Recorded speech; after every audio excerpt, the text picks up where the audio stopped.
నమస్తే. బనకచెర్ల చుట్టూ తెలంగాణ రాష్ట్ర రాజకీయం అంతా తిరుగుతూ ఉంది.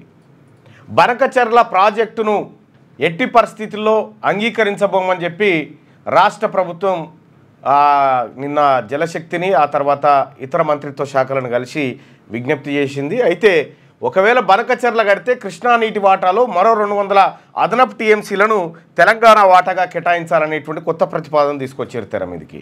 సో దానికి బనకచెర్ల కాకపోతే ఆప్షన్స్ ఏంటి అనేటువంటి ఒక మాట చెప్తా ఉన్నారు. ఏదో శుతిమెత్తగా జరుగుతూ ఉంది. కానీ బనకచెర్ల కట్టడం వల్ల చాలా ఇబ్బందులు ఎదురైతే అనేది నీటి రంగ నిపుణులు చెప్తున్న నీటి వాటా రంగానికి సంబంధించినటువంటి లెక్కలు చెప్తా ఉన్నాయి. ఆ రంగం నిపుణులు కూడా చెప్తున్నటువంటి మాట అది. సో బనకచెర్లనే రేపు హాట్ టాపిక్గా రాజకీయాల్లో ఉండబోతూ ఉంది.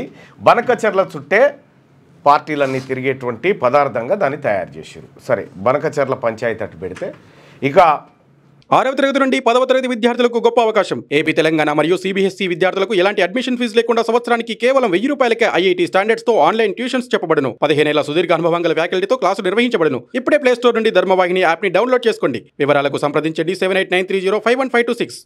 లేటెస్ట్ న్యూస్ తెలుగు మరియు ఇంగ్లీష్ అప్డేట్స్ కోసం ఇప్పుడే క్యూన్యూస్ అఫీషియల్ యాప్ ని ప్లే స్టోర్ నుండి డౌన్లోడ్ చేసుకోండి. సరికొత్త సమాచారాల కోసం క్యూన్యూస్ వెబ్సైట్ ని ఫాలో అవ్వండి. ఛానల్లో ప్రాంతీయ, జాతీయ, అంతర్జాతీయ వార్తలు వీక్షించండి.